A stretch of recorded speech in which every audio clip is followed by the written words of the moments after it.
likely. Locations impacted include main rural areas of northeastern Pike County. Take cover now.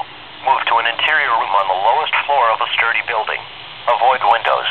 If in a mobile home, a vehicle, or outdoors, move to the closest substantial shelter and protect yourself from flying debris. Repeating, a tornado warning has been issued until 7:30 p.m. for the following county: Pike County, Indiana.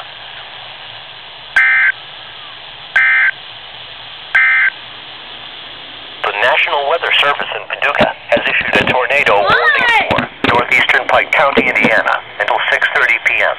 At 6 p.m., a severe thunderstorm capable of producing a tornado was located near Petersburg and moving east at 25 miles per hour. Expected hazards include tornado. Spotters have reported a funnel cloud at 6:03 p.m. The following impacts are expected. Mobile homes will be damaged or destroyed. Damage to roofs, windows, and vehicles will occur. Flying debris will be deadly to people and animals. Tree damage is likely. Locations impacted include main rural areas of northeastern Pike County. Take cover now. Move to an interior room on the lowest floor of a sturdy building. Avoid windows. If in a mobile home, a vehicle, or outdoors, move to the closest substantial shelter and protect yourself from flying debris. Repeating, a tornado warning has been issued until 7:30 p.m. for the following county: Pike County, Indiana.